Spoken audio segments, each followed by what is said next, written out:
Good evening, everyone. Thank you, Teacher Lily, for introduction. Today, as Teacher Lily said, that we all are, our mind are shaking, most of the time. So today, after these lessons, I hope that you were trying to practice how to balance our mind. Most importantly, when we talk about the Buddha and Arahant, we think that is very far away, normally. So the Buddha and Arahant are very far away, from us. So today I just want to highlight that sometimes we can be like a Buddha and Arahant. So therefore in Mahayana tradition, I think you may notice that they highlight importance of Buddha Bija, the seat of enlightened person. So everybody has the seed of enlightenment. In other words, so everybody is possible, to attain enlightenment. In other words, you can practice unshakable mind, like the Buddha and Arahant. So a few years ago, I talked about the topic living like an Arahant. In other words, living like the Buddha. Actually, it's very similar topic. So we can live just like the Buddha, just like an Arahant, sometime, not all the time. In Anguttara Nikaya, Uposatha Sutta, so the Buddha said that, the Buddha talked about 8 precepts. As you know that 8 precepts to refrain from having dinner, to refrain from dancing, singing, and beautifying yourself like that, right? In that sutta, so the Buddha said that as a devotee, as a Buddhist, you can imitate an Arahant. So the Buddha used the word anukarami. You can imitate the Buddha or you can imitate an Arahant. By practicing, by observing a precept. So in that sutta, the Buddha said that Arahant do not kill living beings the whole life. So today I will refrain from killing sentient being, imitating an Arahant. Arahant, they do not steal the property of other people the whole life. But today, I will refrain from stealing the property of other people, imitating or following example of Arahant. So that me, as a Buddhist, as a lay person, so you can imitate the Buddha and Arahant, right? So today we'll study that. So by studying the nature of the Buddha, the nature of Arahant, we know the mind of the Buddha and Arahant. At least we can imitate, 1 minute 10 minutes right there, right? So that's the way we develop our practice, right? So topic is unshakable mind. Actually, at the end of the talk, I will quote one teachings of the Buddha, which are very close to you. You already know it, but you forget or you do not notice, the teachings of the Buddha, which are very close to you. You're always chanting, So in that way, you will learn the nature of the mind of the Buddha and Arahant. So today I will give the topic, the unshakable mind. Exploring the mind of the Buddha and Arahants. How about we are meditating? We are meditating to have unshakable mind. So when you meditate very well, when you are practicing meditation in a correct way, so the main result will be unshakable mind. So when you encounter the ups and downs of life in your life, so your mind will not be shaking. You have a stable mind, you will have a stable life. So that is the benefit of meditating. Meditating. Okay, so before that, I will talk about who is the Buddha, what is the meaning of the Buddha, and what is the meaning of Arahant. Actually, many of you already know, but today I will clarify again. So the Buddha means the one who knows the Four Noble Truth. Very simple one, very simple one. Buddha means the one who knows the Four Noble Truth, the knower of the Four Noble Truth. So therefore, when we talk about Buddhism, so we have to know the Four Noble Truths. It is the foundations of, or the essence of Buddhist teaching. So I thought everybody know it. The Noble Truth of suffering, the Noble Truth of the origin of suffering, the Noble Truth of cessation of suffering, and the Noble Truth of the path that lead to cessation of suffering. Actually, today I will not explain in details, so I just want to highlight. So the Buddha simply means the one who knows Four Noble Truth. So here, when you look at the first one, suffering. In other words, in our life, we have a lot of problem, right? It can be mental problem, physical problem. So these are the truth, right? The truth. So if you know the first truth, so it's called the Buddha. And the origin of suffering, you know that craving, right? Craving for sensual pleasures,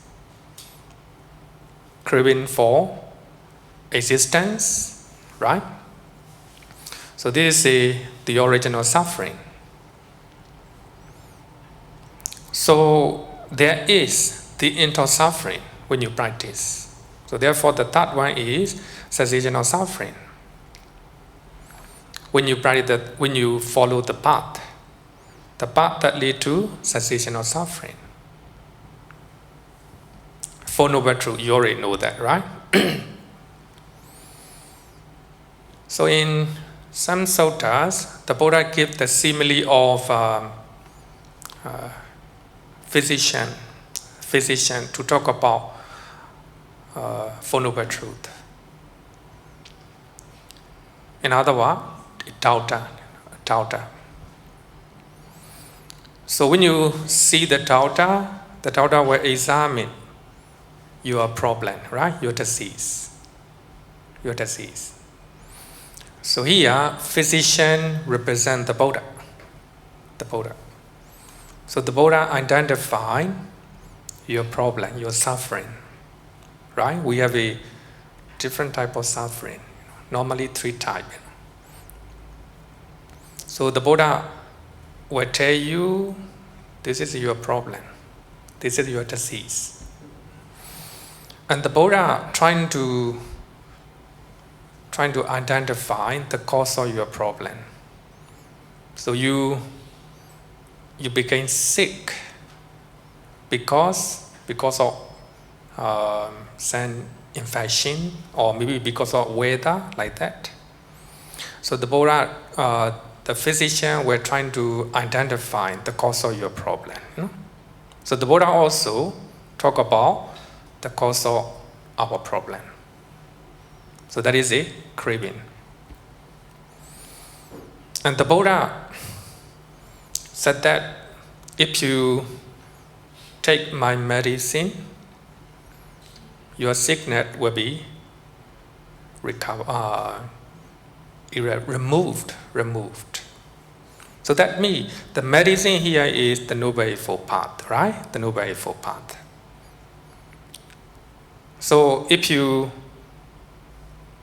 take medicine, so that means the Noble Eightfold Path, then your diseases, your suffering can be eradicated, can be removed, right?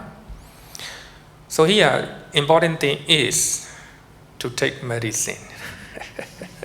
That's very important one. So if you are telling that my doctor is very expert, is skillful, and he's very compassionate, very lovely, like that. If you are just praising the doctor, your sickness cannot be cured, cannot be cured. So the most important thing is to take medicine. As a Buddhist, another important teaching is the Noble Eightfold Path. So today, actually, no time to explain the Noble Eightfold Path. My point here is, as a Buddhist, we should know the Four Noble Truths. Second, you should know the Noble Eightfold Path. The Noble Eightfold Path is our medicine. Without taking medicine, your diseases cannot be cured. Like that, without practicing the Noble Eightfold Path, you cannot have unshakable mind. You cannot remove your problem, your suffering. Right? So therefore, practicing the Noble Eightfold Path is important. So the Buddha discovered the Noble Eightfold Path. He himself already practiced. And he shown the Noble Eightfold Path, or the path that lead to cessation of suffering. In other words, the Buddha discovered the medicine, right? Medicine. So the Buddha already given to you. So on our part, we need to practice. We need to take that medicine. So then only it will be cured. Just coming to temple, just praying, just donating, no, cannot be cured. So we need to practice the Noble Eightfold Path. So practicing the Noble Eightfold Path is a different level. Starting from the five precepts. If you are taking 5 precepts, you are taking medicine. Then sometime you take a precept, you are taking very strong medicine. That when you meditate, the moment you meditate, so you're removing your sickness, right? This is the most effective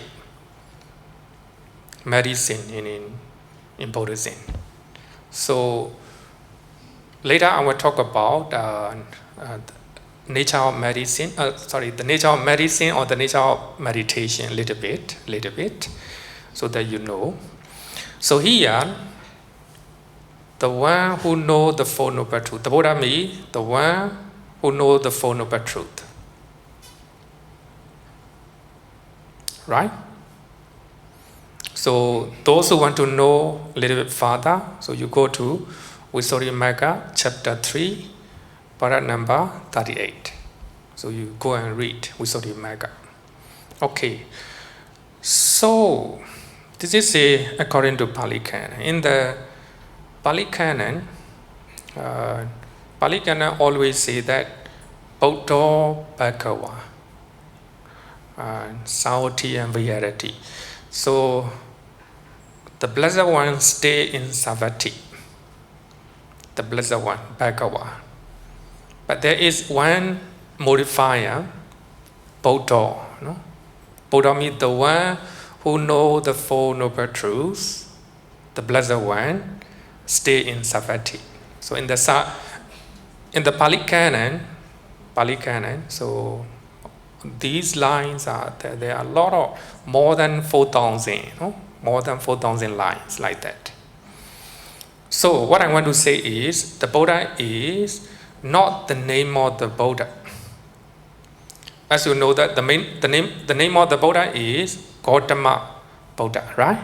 Gautama Buddha. So the Buddha is a Sakyan. His clan name is Gautama. So therefore, at the time of the Buddha, son, non-Buddhists, they call the Buddha as Gautama by his name. Normally, the word Buddha is not the name of the Buddha. It is the quality of the Buddha, one of the quality of the Buddha. So actually, we are always chanting 9 qualities of the Buddha, right? So the word Buddha is one of them. In Visuddhimagga, chapter 7 and para number 36, explain this quality.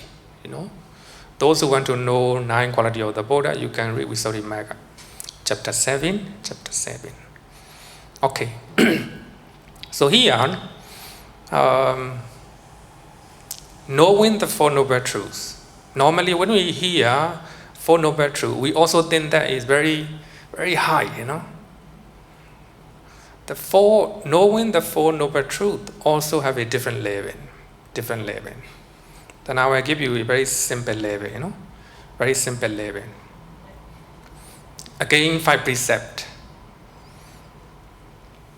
Stealing the property of other people, right? So it is if you refrain from stealing, you are walking on the path.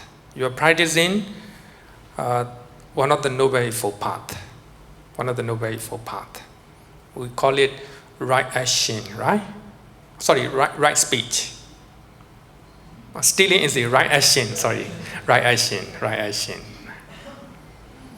So that means you are practicing the Noble Eightfold Path if you are refraining from stealing. Then if you steal the property of the people, you are not following the path. You are breaking one of the 5 precepts. If you steal the property, or maybe one or 2 items from the shop record with the CCTV, what will happen to you? Then you'll be you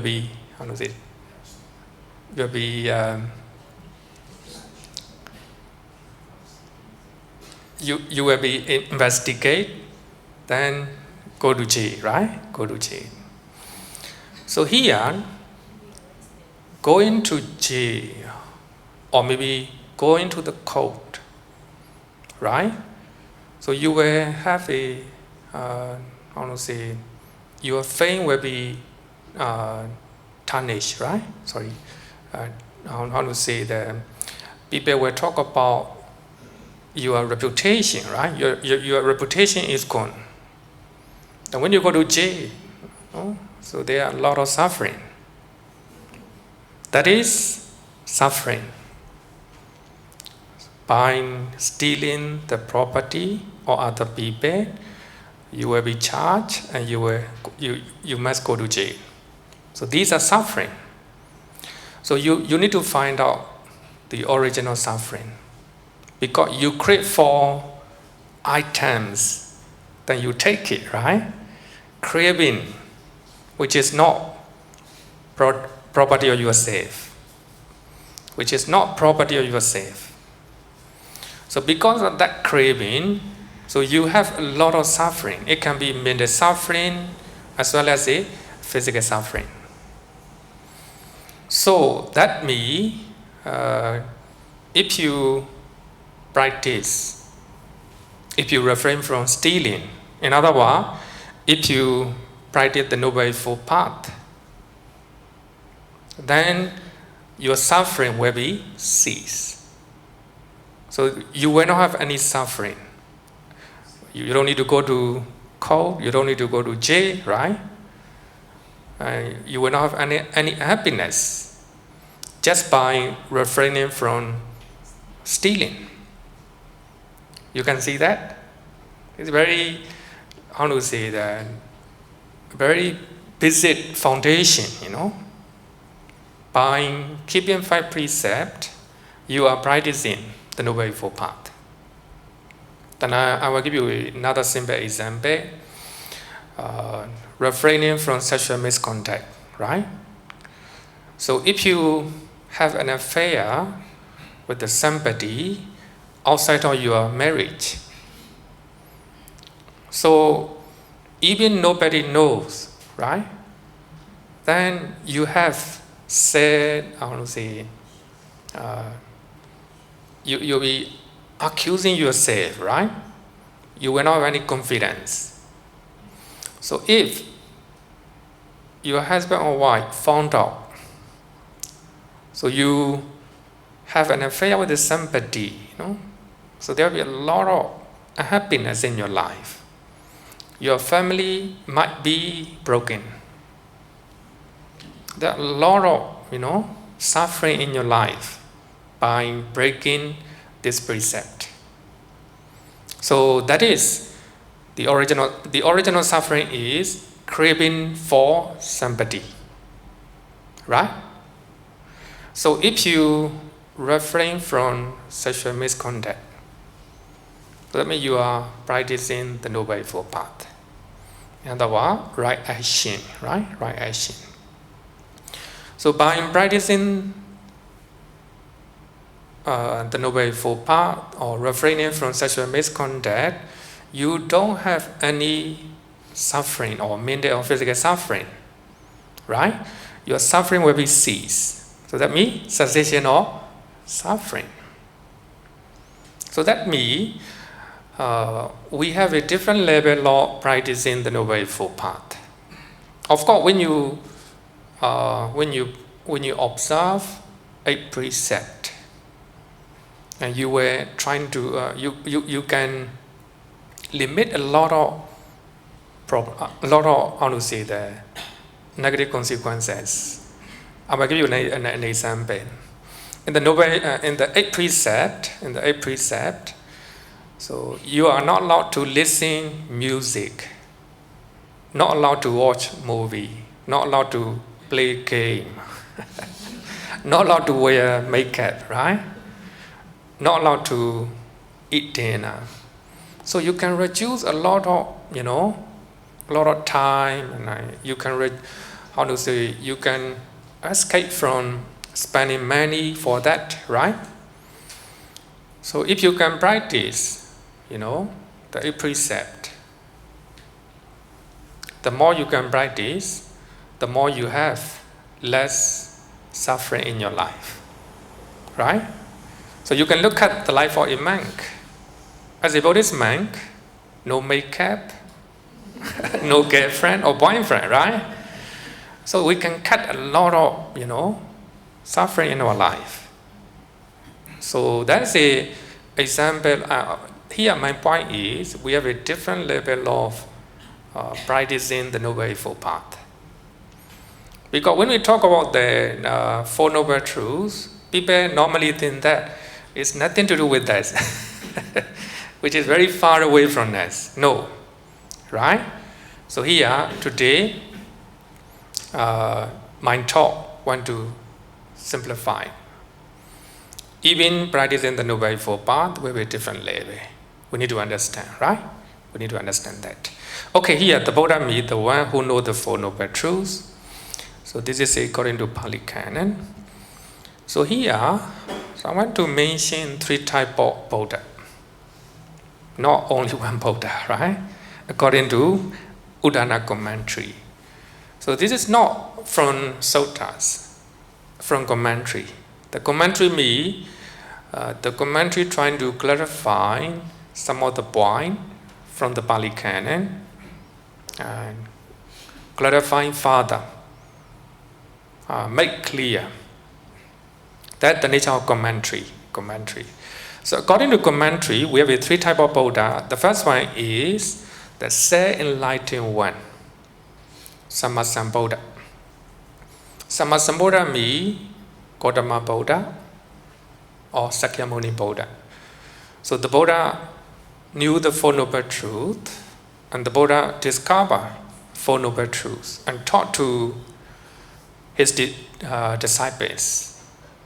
So here, there's a two definition. Number one, the Buddha knows the Four Noble Truths. The Buddha is the first one who discovered the Four Noble Truths and taught to his disciples. So that's called self-enlightened one, or the perfectly enlightened one. So that's called Sammasambuddha. Another one is the solitary enlightened one. Solitary enlightened one. So according to commentary, Buddha teachings will disappear one day. According to commentary, after 5,000 years, according to commentaries. But that's just a how to say, trying to guess in what the Buddha taught. It might be more than that, or it can be less than that. So one day, teachings of the Buddha will disappear. There will be a lot of time. So when the Buddha teachings disappear, and some spiritual people, and they know the Four Noble Truths by themselves, without teacher. So we call it outside of Buddha dispensation.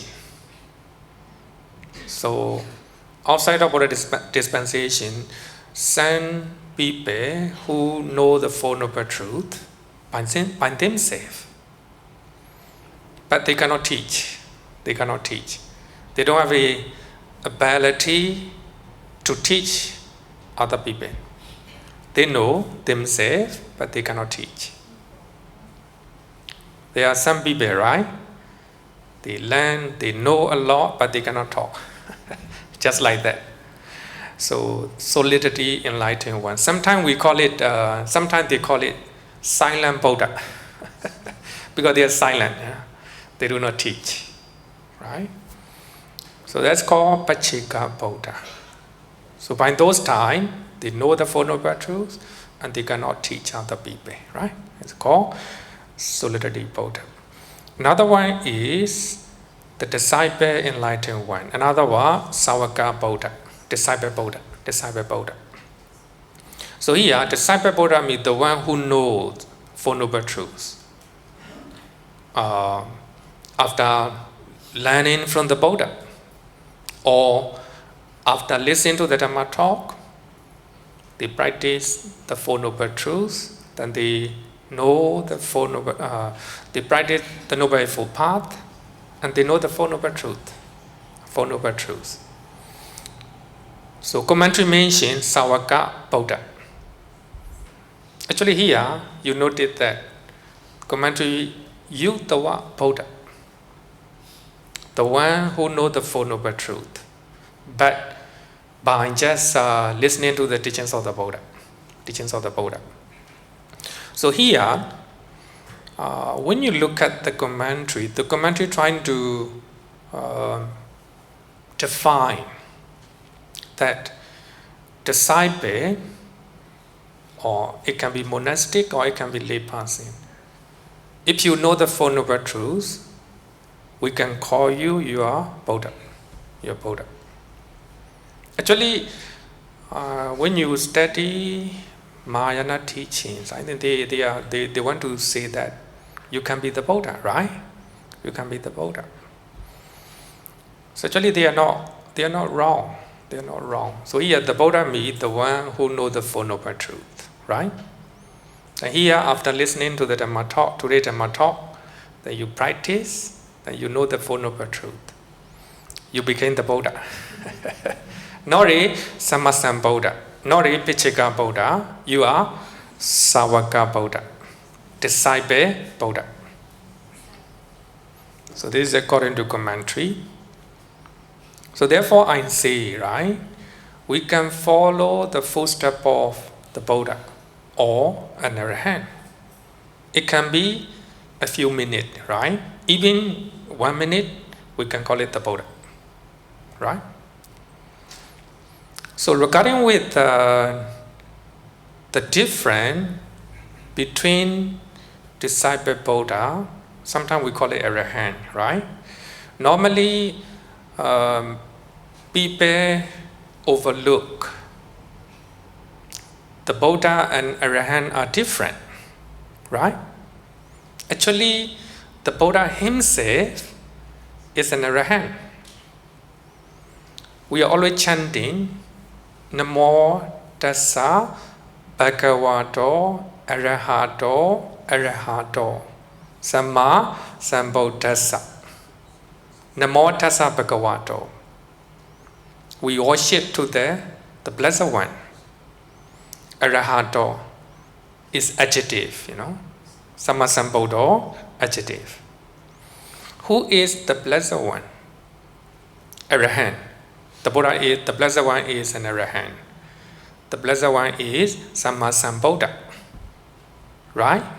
We are always chanting Namo Tassa Bhagavato.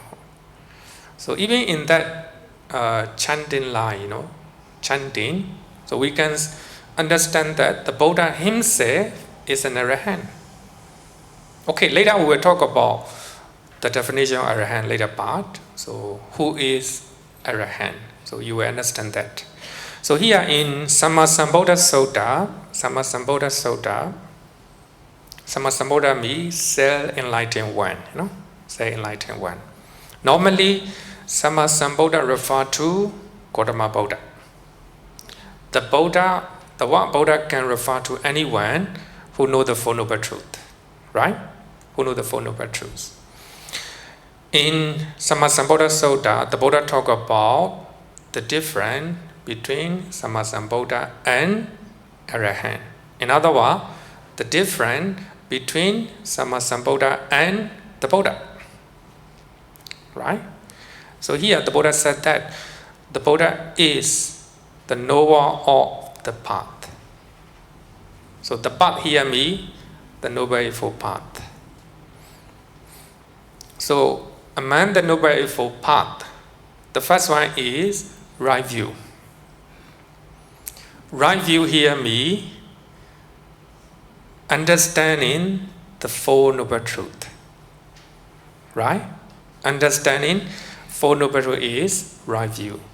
So that means when you say that you know the Four Noble Truths, you know the Noble Eightfold Path or you know the Four Noble Truths, same. So here the Buddha is the knower of the path, the discoverer of the path, the one skilled in the path. So here you try to pay attention to the discoverer of the path. The Buddha discovered the path, the Noble Eightfold Path. Then he walked on that. He practiced the Noble Eightfold Path. Then he knew Four Noble Truths. Then in that way he became the Buddha. So here, becoming the Buddha is very simple, knowing the Four Noble Truths. Very simple, But of course, it's very difficult to practice. So in Majjhima Nikaya, there are many suttas that talk about how Gautama Buddha became the Buddha. So, number one, we call it Pope Nivasano Sati, recollection of previous life. So, with the help of deep concentration, so the Buddha trying to incline his mind to know his life, previous life. So in his previous life, sometimes he is rich, sometimes he is poor, sometimes he is handsome, sometimes he is ugly. Sometimes he go to higher destinations, sometimes he go to lower destinations, lower realms.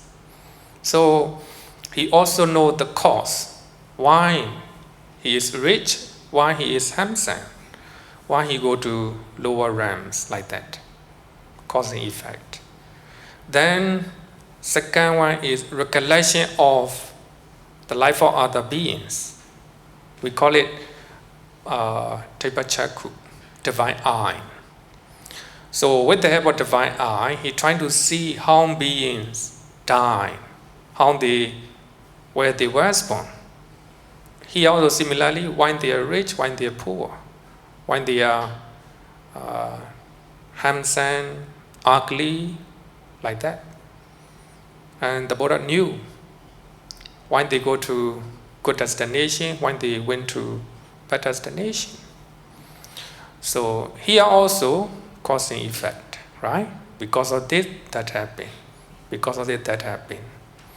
So after knowing recollection of his past life and recollection of the life of other beings, now the Buddha knew cause and effect. And the Buddha knew suffering of himself and suffering of other beings, and the cause of suffering. And the Buddha knew the path or the practice that lead to cessation of those suffering. And ultimately, the Buddha attained the cessation of suffering. Here, cessation of suffering means Nibbana. So that means, with the help of two knowledge, recollection of his past life, recollection of the life of other beings. So he knew the Four Noble Truths. So by knowing the Four Noble Truths, he became the Buddha. So that means the Buddha is the knower of the path and discoverer of the path, the one who discovered first. And later he taught to his disciples, right? So then the Buddha said that who is an Arahant or who is Savaka Buddha? So here the Buddha said that disciples are the follower of the path and became possessors of it afterward. So that means Savaka Buddha means they listen to the teachings of the Buddha and they practice the Noble Eightfold Path and they became an Arahant or they became the Buddha. In other words, Savaka Buddha. So, by looking at this sutta, you know that the difference between them. Knowing the Four Noble Truths, same. No? Then the difference is the Buddha discovered Four Noble Truths. And the Buddha teach to his disciples. That's only different. So there are some sutta that talk about the difference between the Buddha and Arahant. So all the sutta talk about this. The difference is the Buddha discovered the Four Noble Truths and taught to his disciples. But in the case of disciples, they listen and they practice. In other words, they take medicine, right? Then they became the Buddha. So that is called Sammasambuddha. So how Savaka Buddha or Arahant they became the Buddha? In other words, it's called, I will give the name, liberation of mind. Liberation of mind. So this is the mind of the Buddha or an Arahant. So when you became the Buddha or when you became an Arahant, your mind will be liberated. In what way?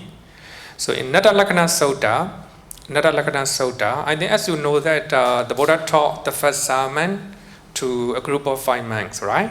A group of 5 monks. So after listening to the first sermon, they all became Sotapanna, stream entera. Then after that, the Buddha taught another Nattalakkhana Sutta. Natta means non safe. So here, the Buddha talked about 4 noble truths in different way. In the first sermon, the Buddha emphasized suffering, dukkha, right? Suffering, the original suffering, cessational suffering, the path that led to cessational suffering. But here in Nattalakkhana Sutta, the Buddha talked about 4 noble truths, same thing, but emphasizing anatta. Sorry, not only anatta, 3 characteristics: suffering, impermanent, not safe. Same, You might think that they are different. No, the same. The Buddha taught to them 4 noble truths, emphasizing 3 characteristics, right? 3 characteristics.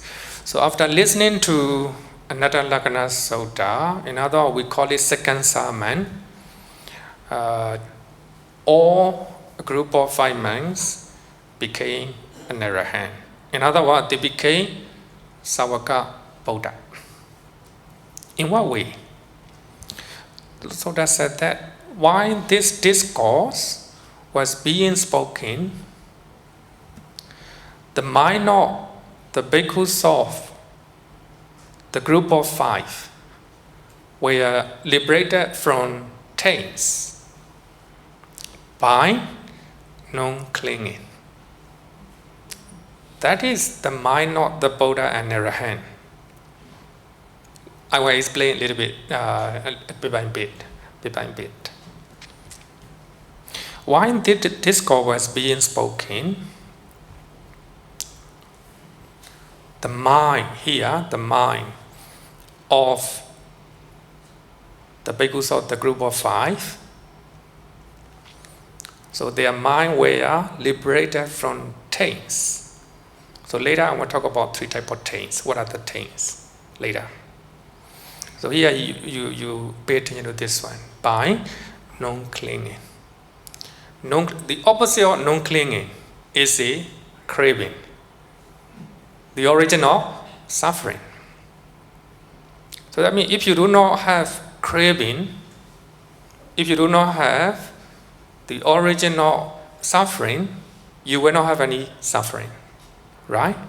Your mind will be liberated from suffering, especially mental suffering.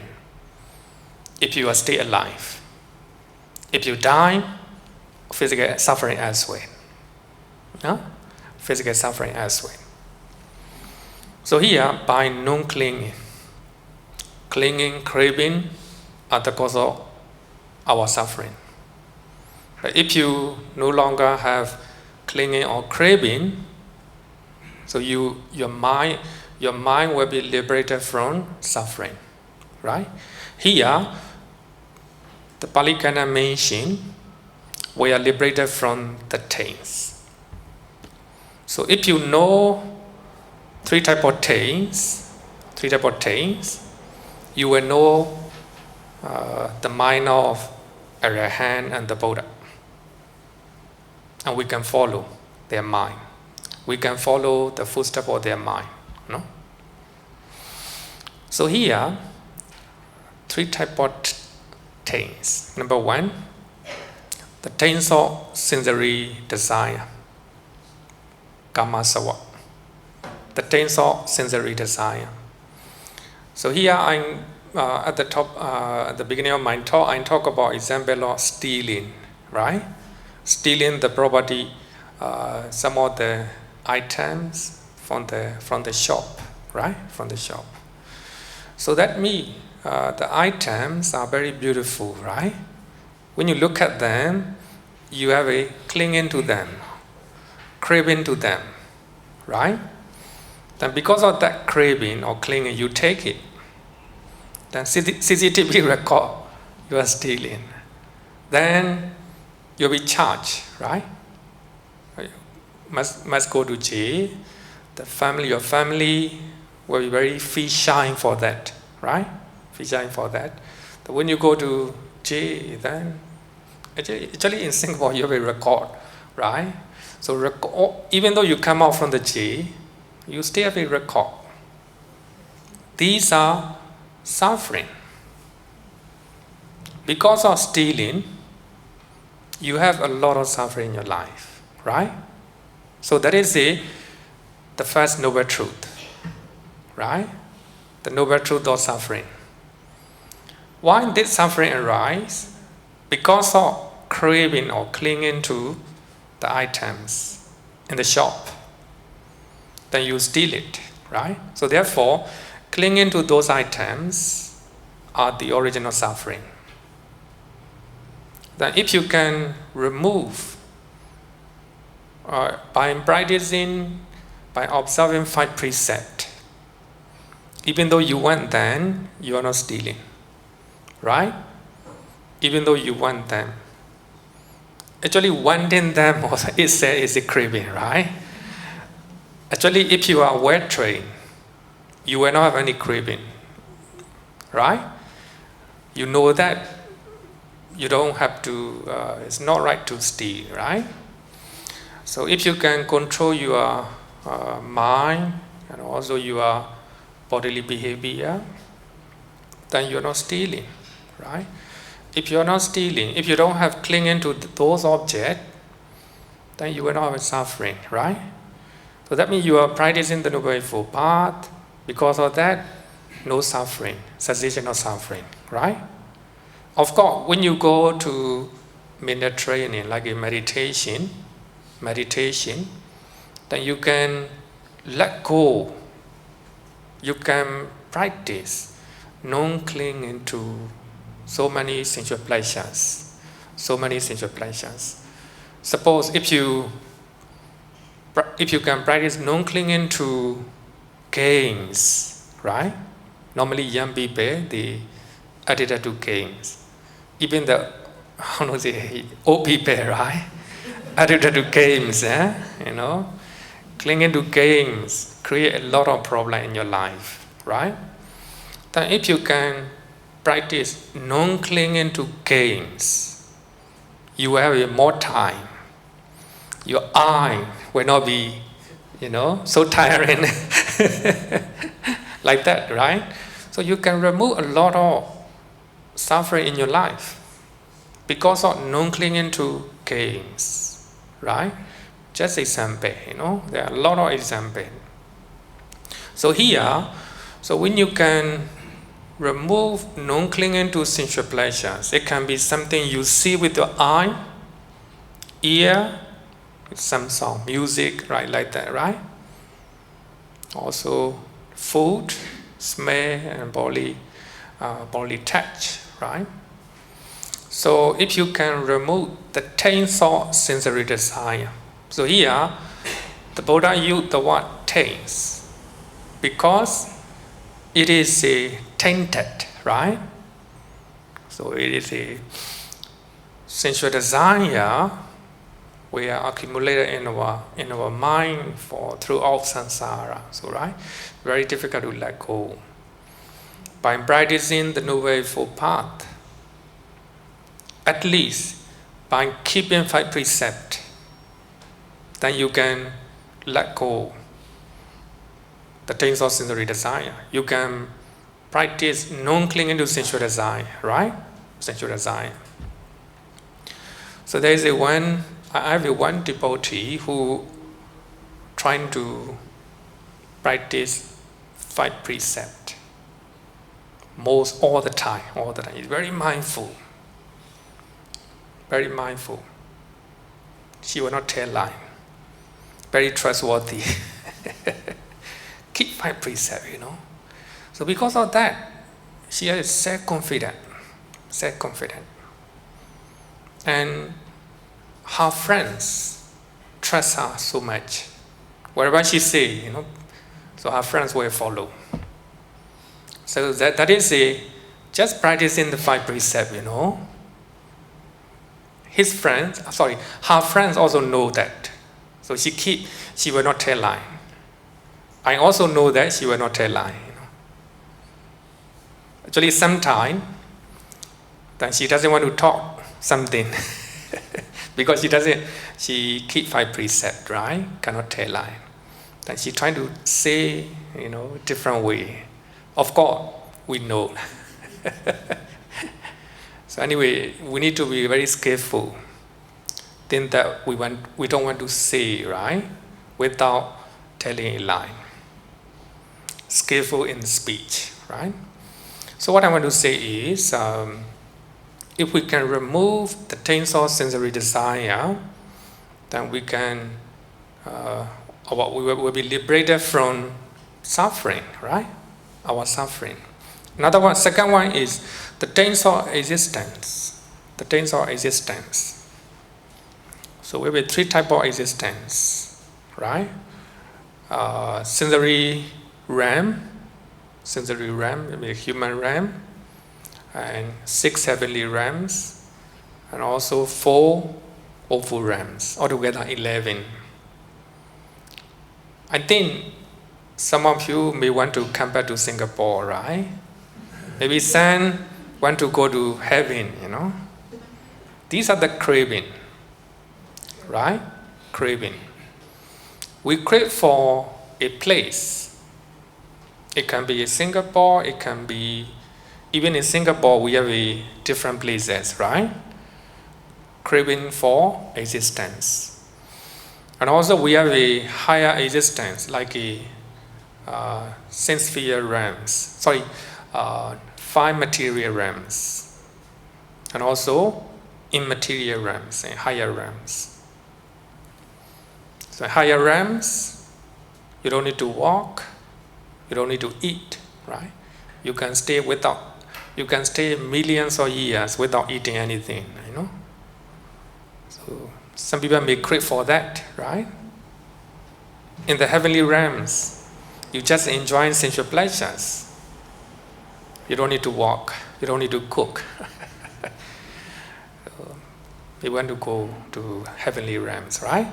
So this is the taints of existence. If you practice, maybe I will give you my example. When I was young, I used to read the life of the Buddha and also the life of the future Buddha, Arahants. Then I want to become an Arahant at the time of Arahants Buddha, future Buddha. Or my thinking, I do meritorious deed because I went to Westbourne and the future Buddha. But right now, maybe after I knew that we have 4 noble truths, right? We have the noble eightfold path to practice, even this time, right? So from the time onward, so I no longer have such a craving or clinging to existence at the time of Arahants Buddha. That's also craving for existence, right? Craving for existence at the time of Arahants Buddha. But right now, actually, after knowing the 4 noble truths and also the essence of all the teachings of the Buddha, I begin to know that whether you practice the 4 noble truths in this life or at the time of Arahants Buddha, same, right? So rather, we practice this lifetime. So I have less clinging to existence at the time of Arahants Buddha, right? So therefore, the ten-thought existence is very difficult to let go. Right? Very difficult. Very difficult. Another one is the ten-thought ignorance. Ignorance is not knowing the Four Noble Truth. Ignorant means not knowing the Four Noble Truth. We don't know suffering in our life. Sometimes we are thinking suffering as a happiness. We don't know the original suffering. Sometimes we think that craving is good. Craving for family, craving for food, craving for a country, craving for money. Of course, money is the most powerful one. We always think it's good, right? No, not really. Not really. Money is just, the medium, to do what we want. Of course, you can have money, but without attachment, without clinging to them, right? You can have it. We can make money or we can do business without craving for money. So there are some people who are working for their family, but they don't have craving to money, right? So there are some boss. They are doing business for their staff, right? I think they are, right? Some boss, they don't need money. So they are running their company because of the staff, in his company. So there are some people like that. So we can do business without clinging to money, right? So that's called. So that means you must have wisdom, or you must know the Four Noble Truths, right? You must know the suffering, the original suffering, cessational suffering, and the practice. So these are three types of things. So that means somebody who became the Buddha or somebody who became Arahant, their minds are liberated from three types of things by non-clinging.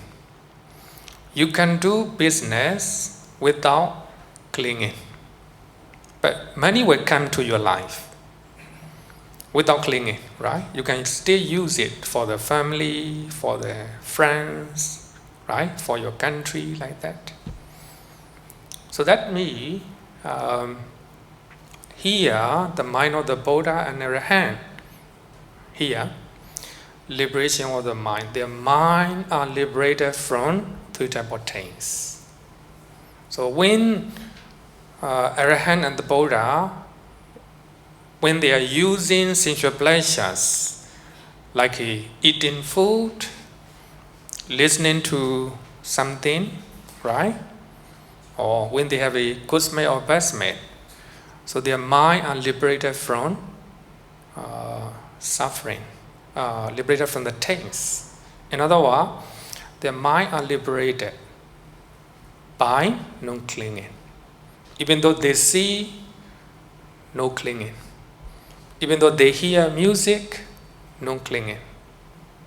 But normal people, not easy, right? When you listen music, clinging there. When you see people, clinging there. When you are eating, clinging there. When you have more money, more clinging. So our mind are shaking because of all the sensual pleasures, right? Our minds are shaking because of desire to go to heaven or to come back to human realm, like that, right? So that means the mind of the Buddhas are unshaken because they don't have craving for sensual pleasures, they don't have a sensual desire, they don't have a craving for existence. They don't crave for their life, their existence. Because of that, they don't have any fear to die. No fear to die. because of this one. But look at ourselves. We afraid to die because we know that we have to leave behind everything behind, right? We crave for a lot of existence, right? Our minds are not liberated. Our minds are shaking, right? So here another thing is the Buddha also an Arahant. After listening another Lagana Sutta, a group of 5 monks, so they became an Arahant. In other words, they became the Buddha because they know the Four Noble Truths. But they know 3 characteristics: impermanent, suffering, non-self. Knowing the Four Noble Truths, knowing anicca dukkha anatta, same, but different perspective, from different perspective. So after listening to a group second sermon, Nathalakkhana Sutta, the Pali Canon, Mahavaka Pali Vinaya Pirika, recorded that by that time there are 6 Arahants in the world. 6 Arahants in the world. So that means a group of 5 monks and the Buddha. So that means the Buddha also an Arahant. An Arahant also the Buddha, right? We are calling them Arahant, that means the Buddha and his disciples. We are calling the Buddha, that means the Buddha, Sakyamuni Buddha, and also Gautama Buddha as also his disciples. Okay, any question up to now? Maybe I will take question later part. Later part. I will try to finish. So here, who is an Arahant? Earlier we talked about that the Buddha is an Arahant. And his disciples who know the Four Noble Truths also Arahant.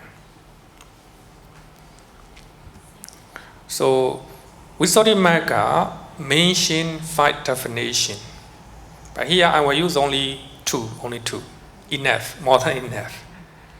So here the first one is Arahant, the one who is worthy of the best offerings in the world, worthy to be honored by gods and men. Arahant, the one who is worthy of the best offering. So we should give the best offering to them, and they are worthy to be respected, to be honored by gods and men. So when you normally, most people translate by using this one, the worthy one. Actually, when you see the word the worthy one is not complete, right? Why worthy? Worthy of the best offering, and worthy to be honored by the gods and men, right? Why he is worthy one? Second definition: the one who stands utterly remote or far away from all defilements. All defilements. So Arahants, I mean the Buddha is far away from all defilements or negative mental state in his mind.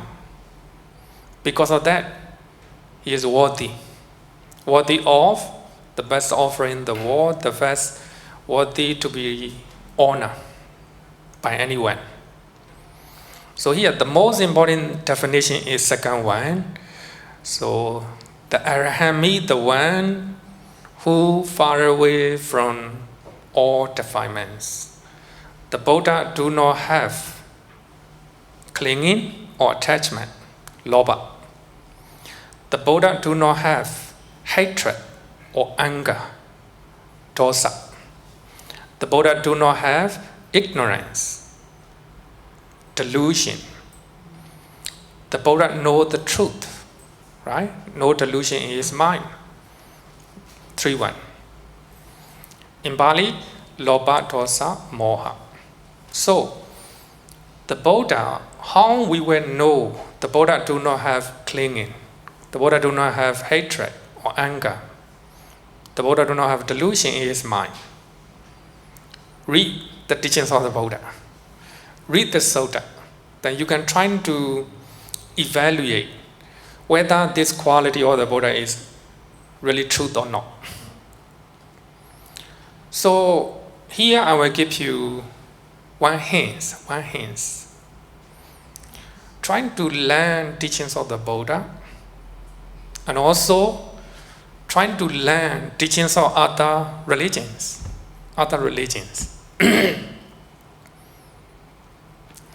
Also trying to learn the life of the Buddha, also trying to learn the life of other religious teachers from other religion. Then you will know the Buddha is an Arahant who is far away from all defilements. The Buddha do not have any clinging or attachment to sensual pleasure, to existences, to monasteries. People offer very big monastery to the Buddha, no clinging. People offer the best offering to the Buddha, no clinging. The Buddha's mission is to teach Four Noble Truths, right? So in that way we understand the Buddha is far away from attachment or greed or clinging. Number one. So when you read the Sutta, you will know that the Buddha do not have hatred or anger. You will know that. The Buddha never tell to his disciples, you can kill non-believer, trying to multiply my followers. No, you will never see. So the path of the Buddha is non-violence, right? You don't have to kill even sentient beings, even animals, even small insect, right? So in that way we can understand the Buddha do not have hatred, dosa, or anger. And the Buddha talk about the truth, Four Noble Truths, right? The Buddha talk about wholesome and unwholesome. The Buddha talk about the root of wholesome and unwholesome, right? In that way, we understand the Buddha do not have a delusion in his mind, ignorant in his mind. So therefore, Arahant means the one who is far away, who is standing utterly, who stands far away from all defilements. So actually we have 10 type of defilements. I'm trying to summarize only 3, If you know the 3, enough, enough. Okay, so here Arahant means whether Sammasambuddha, Gautama Buddha, or his disciples who know the Four Noble Truths. So they are called Arahants. If you know the Four Noble Truths, 100%. So that means 100%. We can call it the Buddha, You can call it an Arahant. If you know the Four Noble Truths, 25%. You are stay Sotapanna. 50% Sakadagami, 75% Noratana, Anagami, then 100% an Arahant. So that means only you become an Arahant, you are far away from all defilements. Lobha dosa moha, right? Lobha dosa moha.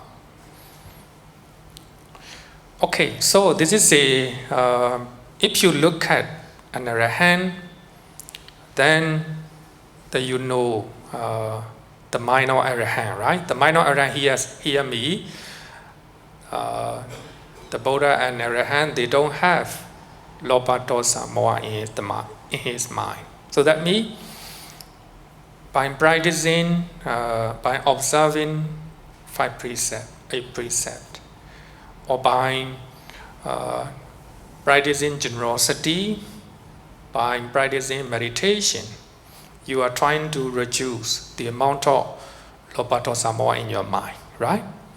You are trying to reduce the amount of defilements in your mind. So the more you can reduce the amount of lobha dosa moha in your mind, you are closer to becoming an Arahant or the Buddha, right? So they say the mind of understanding the mind of the Buddha. Okay, so then our quote, one more sutta, is called Worthy of Gift. Worthy of gift. In this sutta, the Buddha talk about the one who is worthy of gift, worthy of respect, worthy of inviting. Actually, we talk about an Arahant. So if you look at this sutta, you will know unshakable mind. In other words, the nature of the mind of the Buddha and Arahant, we can follow. It's not something that we cannot follow. No, we can follow it. Okay, let's study. So here the Buddha said that here, having seen a form with the eye we see form, right? A bhikkhu is neither joyful nor saddened. Actually, something weird, right? Something weird. Normally, when we see somebody, we are very joyful, very, very happy and excited, right? Suppose your son or daughter came back from overseas trip, overseas studies, or she will stay only 2 weeks. When you see at the airport, you go and fetch your daughter. Very happy, right? Excited. It's okay, stay okay. Then you stay with your daughter 2 weeks. Then she need to go back to overseas for further studies. Then you are just seeing the back of your daughter at the airport. How you feel? Saddened. You feel sad, right? So in that way, the moment you waken your daughter, very exciting, right? Very happy, overjoyed. The moment you farewell your daughter at the airport, you feel so sad, right? Your mind is overwhelmed with the sadness. That means your mind is not stable. Your mind is shaking. So here, the mind of enlightened people, in other words, the mind of the Buddha and Arahant, when they see something or somebody, their mind is stable, not joyful, not elated, also not saddened, not saddened. Sometimes you're walking with the people you like in your company, very happy. Then one guy came to your company and make a lot of problem, sadness, right? So your mind is not shaking, not stable, you know. Our minds are shaking by seeing somebody or by seeing something. We don't want to see somebody we don't like, right? But as an Arahant and the Buddha, they don't have such a mindset that they don't want to see somebody or they don't want to see something. No, they don't have it. So they will be talking to somebody who are making a lot of problem with a stable mind, right? So there's a difference between normal people and enlightened one. Here, enlightened one means it can be Sammasambuddha, it can be Sawaka Buddha, it can be an Arahant, right? How you can practice to get a stable mind, unshakable mind. So here in this sutta, you can see three quality. Three quality that you need to follow. Number one is equanimous. Practicing equanimity when you are seeing something,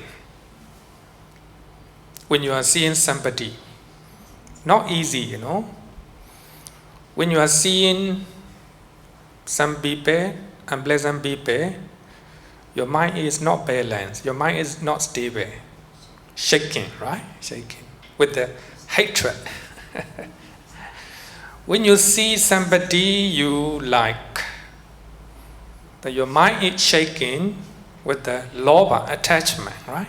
Attachment. So here, whether you meet pleasant people or unpleasant people, whether you are seeing good things or bad things with your eye, you're trying to balance your mind. That's equanimity. Equanimity. So therefore, some people translate equanimity as a balance. Balance of mind. You're trying to balance your mind. Whether you see good things or bad things, your mind is not shaking. Your mind is stabilized. But it's not easy. You need to practice another two quality. That is mindfulness. That's the reason why we are practicing meditation. So meditation means developing mindfulness in our life, whatever we do. When you're talking, you talk mindfully. When you listen, you listen mindfully. When you're cooking, you cook mindfully. So that means when you are seeing somebody, whether pleasant or unpleasant, when you are seeing something, whether good or bad, you look at mindfully. Sati. Another one is clear comprehension. So when you have equanimity, mindfulness in your mind, you can see that person clearly, objectively, without no bias. So without bias. Sometimes we see somebody we don't like, then we can see his or her faulty behavior quickly because our mind is biased, right? Bias. Here, you're trying to see, you have a clear comprehension to that person or to something that you see, right? Because of mindfulness, because of clear comprehension, your mind is stable. You can balance your mind. You can balance your emotion, right?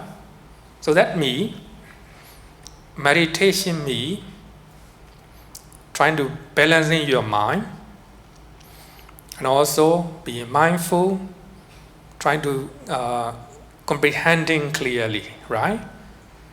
Clear comprehension. This is a meditation. So that means Arahant and the Buddha, they are all the time equanimous. They are all the time mindful. They are all the time clear comprehending. So therefore, they can balance their emotion. So their mind is not shaking. You cannot shake their mind. You cannot, manipulate, their mind. One time, one of the famous debater talked to the Buddha. Let me see whether this one is not correct, right? I need to see the timing. What time is it? Huh? Sorry, I'm looking at this one. Sorry. Going to finish. Sorry, Actually, this I need to change. Okay, so one of the best debater at the time of the Buddha said that. He used to debate. Okay. Sorry, He talked to the Buddha. when he debate with the other religious leaders, when I ask very difficult question, they get angry. When he asks difficult question and also some of the insulting questions,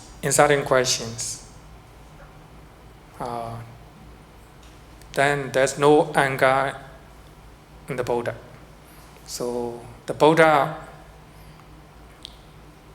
complexion is more and more brightened because the Buddha need to use a lot of wisdom, a lot of mindfulness because of that. So the Buddha in the facial impression, bodily impression, there's no traces of anger, right? Anger. So because the Buddha is equanimous, the Buddha trying to balance his mind, not to have any anger. When he see pleasant things, not to have any clinging or attachment, right? So these are three qualities can be found together quite often. Actually, this is the mind of the Buddha and Arahant. So when you can cultivate equanimity, mindfulness, clear comprehension, so you become like the Buddha and Arahant. If you can practice equanimity, mindfulness, clear comprehension for about 10 minutes, so during that 10 minutes, your mind is just like an enlightened one, right? So therefore, unshakable mind means if you have a three quality, equanimity, mindfulness, and clear comprehension, then you look like the Buddha and Arahant. So therefore, here, importance of equanimity. One of the Buddhist scholars from England, John Peacock, said that equanimity is a closest term to the one Nibbana. So that means when you can practice equanimity, in other words, when you can balance your mind, right? When you can balance your mind, then you are closer to Nibbana. So that at that particular moment, you experience the bliss of Nibbana. When you can practice equanimity. Equanimity here, later I will quote one verse from actually the sutta that you are very familiar to you.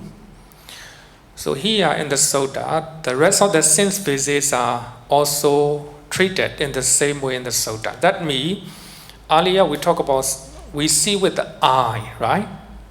Then we hear with the ear. When we hear pleasant sound, or we are excited, overjoyed, right? When we hear unpleasant sound, somebody is insulting you, criticizing you, condemning you, angry. Our mind is not stable. So when you hear pleasant or unpleasant sound, we need to balance our mind. We need to practice equanimity. By practicing mindfulness, clear comprehension. Three qualities, right? And also when you smell good one or bad one, important to balance our mind, our emotion. In other words, to practice equanimity with the mindfulness and clear comprehension. That's the reason why we are practicing. We are promoting importance of meditation, right?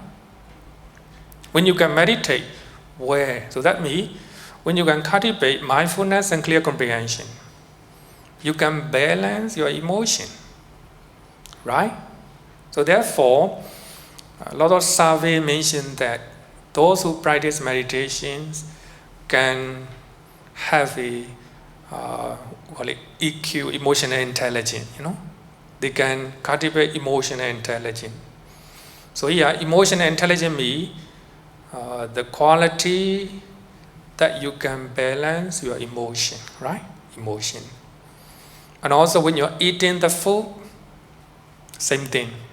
Normally, when you eat good food, excited, overjoyed. When we are eating a bad food, no, we get angry and irritated, right? Especially when food is prepared by your mother, trying to practice equanimity. Whether they prepare a good one or bad one, trying to control your emotion, right? Eat mindfully, eat with a clear comprehension. In that way, you are following the footstep of the Buddha, right? Footstep of the Buddha. So then, next one is the physical, touch. Sometimes you may have a good weather or bad weather. Sometimes you may have a good place or bad place to sleep, right? Trying to practice equanimity. Sometimes when you go to a hotel, sometimes you may not have a good one, right? Because you need to save your money. And without complaining and sleeping. That's practicing equanimity, right? Practicing equanimity. And also with the mind. So here, lastly, I want to quote this one. Can you, let us read together. I think you know this one. Potasa loka dhammehi chaitan yasa nagambati asokan virajan kema etam Mangala motaman. This is from Mangala Sutta. We are always chanting. But this particular verse talk about the mind of an Arahant and the Buddha. But we can actually, this is something that is beyond our reach. That's not something beyond our reach. It can be reached, We can practice. Let's see the translation. The Buddha said that he whose mind is not disturbed when affected by worldly conditions. So here we have 8 worldly conditions. To summarize, it is a good things and bad things. You see good things and bad things. You hear good things and bad things, right? So these are 8 worldly conditions. Sometimes you are praised, sometimes you are blamed. Sometimes you get, sometimes you lost. So there are 8 worldly conditions. I will not go in details. So when you experience good things or bad things, your mind is not disturbed. Your mind is not shaken. But here, 3 qualities: equanimity, mindfulness, clear comprehension. Sorrowless, no sorrow, no sorrow in your mind. Because normally we have a lot of sorrow in our life, right? So here, when you practice equanimity, mindfulness, clear comprehension, you can reduce a lot of sorrow in your life. So this is the mind of the Buddha and Arahant. Another one is stainless. Stainless is free from defilements. There's no lobha, there's no dosa, there's no moha. Stainless. And secure in Nibbana. Yeah, secure here is peaceful. Peaceful mind. So that means if your mind is not shaken because of 8 worldly conditions, if your mind is not shaken because of loss or fame, etc., then you are secure. Your life is secure. You have a security of life, security of mind. In other words, you are peaceful. So in this particular verse, the Buddha talk about 4 blessings. So these are the last blessings in Mangala Sutta. Your mind is not disturbed, not affected by worldly condition, number 1. Number 2, sorrowless. Number 3, stainless. Number 4, secure. So these are the higher blessings in Mangala Sutta. Actually, when you study commentary said that these 4 qualities talk about the minor, the Buddha and Arahant, the minor enlightened people. That's about unshakable mind. Okay, that's all I want to share. Maybe 2 or maybe 3 questions. Thank you, Bhante, for the talk. Due to time, we allow 2 questions. Very precious one. Anyone?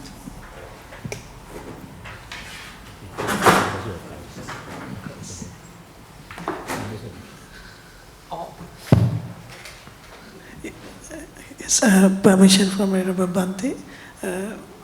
My question is, the 3 types of Buddha, do we decide on our free will or is it destined? It's regarding the 3 types of Buddha. Do we decide it on free will or is it destined? Free will.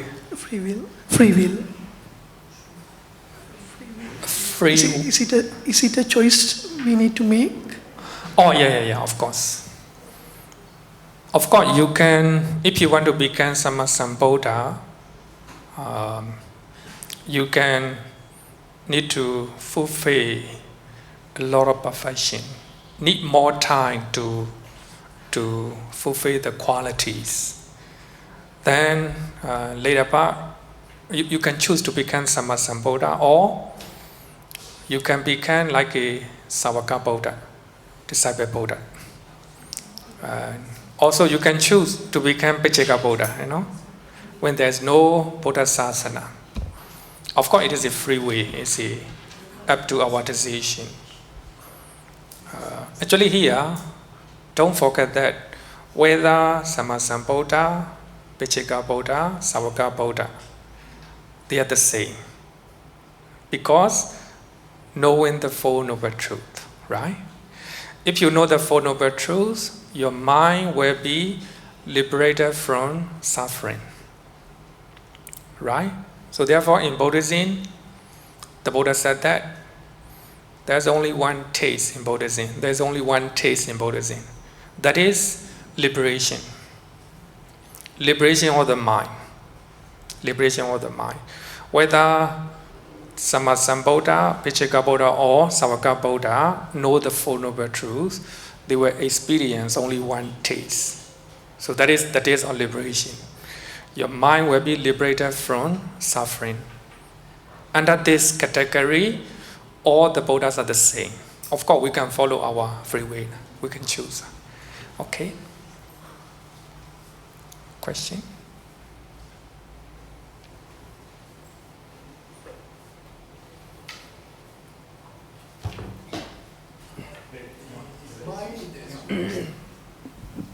On this slide, the mind is not disturbed by holy condition and sorrowless.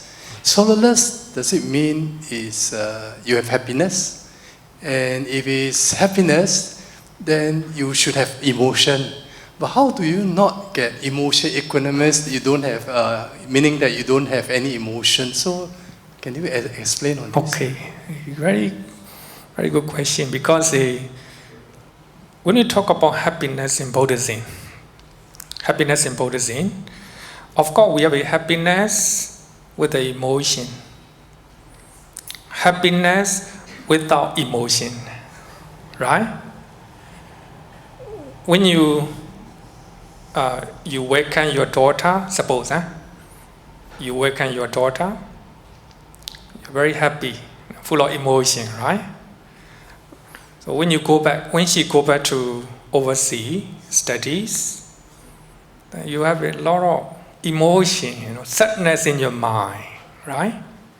So that means happiness with the emotions has a lot of bad consequences, right? Negative consequences. The moment you waken your daughter, good, happiness with the emotion. The moment you fade away to your daughter, a lot of sadness in your mind, a lot of sorrow in your mind, right? Not good. Sometimes, if you lost your beloved one, you left her so much that if you lost, suppose, that she died, what will happen to you? Full of sorrow in your mind, right? So therefore, happiness with the emotion create a lot of problem in our life. But here, we also have happiness without any emotion, Suppose you left your daughter with a full of compassion, full of loving kindness, full of altruistic joy, full of equanimity, 4 sublime states, right? 4 Brahma Vihara. So you left your daughter with a real compassion, real loving kindness.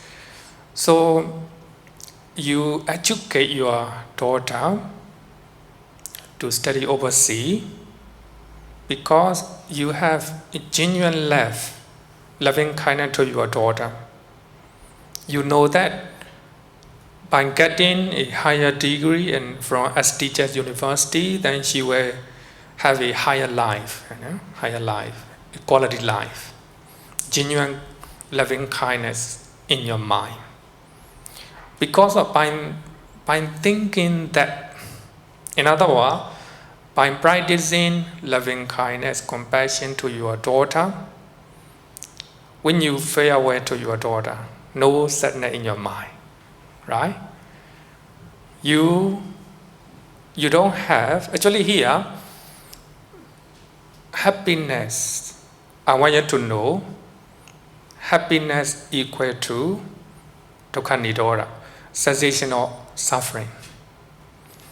So here, happiness without emotion here means cessation of suffering.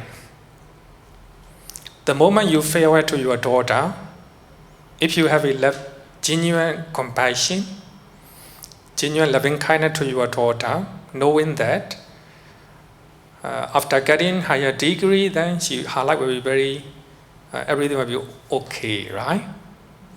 Just look at the well-being of your daughter. In that way, even you farewell to your daughter, you don't feel anything. Your mind is pure with the compassion, loving kindness. So that we call it dukkha nidora, cessation of suffering. Even though you farewell to your daughter, I will not say using the correct word, farewell. Farewell, right? Temporary, not forever, temporary, The moment you say goodbye to your daughter, you don't have any suffering in your mind. Because of genuine love, genuine compassion, genuine altruistic mind, altruistic joy, and also equanimity. You can balance your emotion, right? Equanimity. Because of 4 sublime state, you don't have suffering in your mind. That is called dukkha nidora, cessation of suffering. So that suffering, cessation of suffering means, no suffering means happiness. Happiness without emotion. Right? So that one is more stable. Your mind is not shaking with the sadness, even though you say goodbye to your daughter, right? That's it, without happiness, without emotion, right? Okay. Thank you, Bhante. Okay, I think we have to end our talk tonight. But before we end, I would like to invite Brother Halim to present a token of appreciation to Bhante.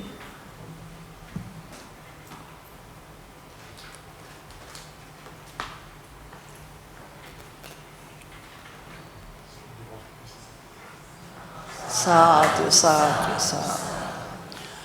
As mentioned earlier, tonight's talk is the last talk. So the next talk will be in January 2026, hopefully, if I can get a speaker. But I will post on our MV Dhamma Talk WhatsApp. So if you are not in that group, you can give me your contact number and name, and I will add your name to this chat group. And also when you come to Mangala Vihara, look at all the notice board in Mangala Hall, and also outside the Shrine Hall, and to the staircase when you come up to this second level. Right? Normally I put a poster there, so you know when we got talk. You also can go to MV website to look out for notice. Right? So for Bhante Chakapala, we don't do the normal transfer of merit, but we will chant Jata Manavagata. Right? I don't have. You don't have here? Oh. Maybe we just share the merit. Share the merit. So since Bhante don't have the slide, we just do normal merits. So think of your departed. Right? Please stand up. Put your palms together.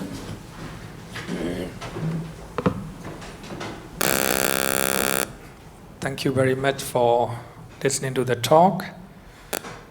We accumulated a lot of meritorious deed by giving a Dhamma talk, by listening to the Dhamma talk.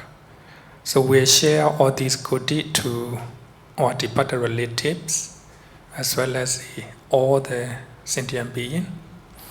Say Itame nyatinan hotu sukita huntu nyatayo. Itame nyatinan hotu sukita huntu nyatayo. Itame nyatinan hotu sukita huntu nyatayo. Sadhu, sadhu, sadhu. Okay, good night, everybody.